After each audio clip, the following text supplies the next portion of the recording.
Hey, right foot, sorry.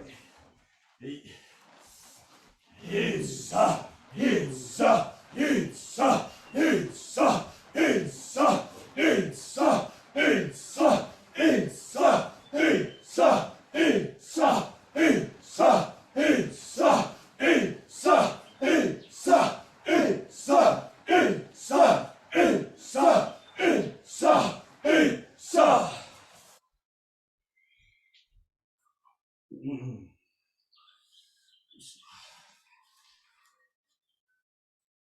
Cool.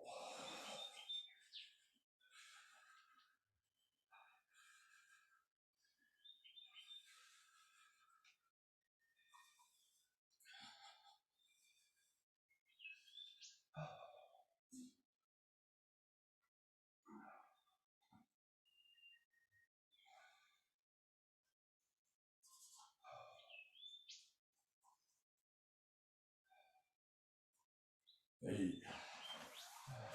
So always please remember to try to keep that idea of the skeletal structure in place. Remember when Morono Sensei does giving his basic handing, and you feel all that weight behind him. He's not necessarily because he's pushing with any particular muscle. There are muscles engaged because there's always a requirement of a muscle engaged. But the way Sensei presents his handing is by shifting his body weight forward, not leaning into it, just shifting body weight forward, extending the back leg that creates that structure, and this hand in front of my body, and this in front of my face, maximizing that alignment that starts from this hand, passes through my arm, goes into my body, continues to my leg, continues to my foot. And because of that, when you touch Sensei, it feels like boom, it's like something like, so then you guys go, boom. It's like a wall in there that is not moving. And that sensation is created mostly by good skeletal structure, not by the other two extremes. Sometimes people think, oh, he's very strong. He's a very strong man.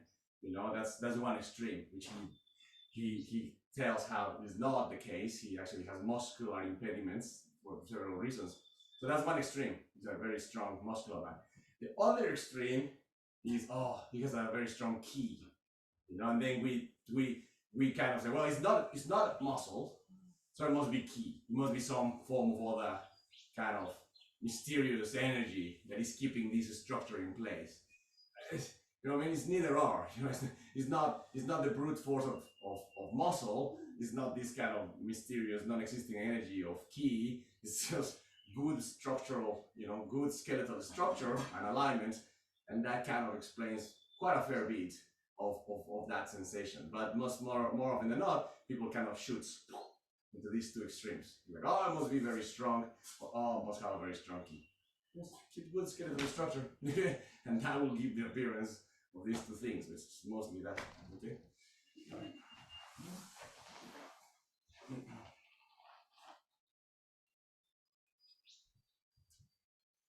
Right.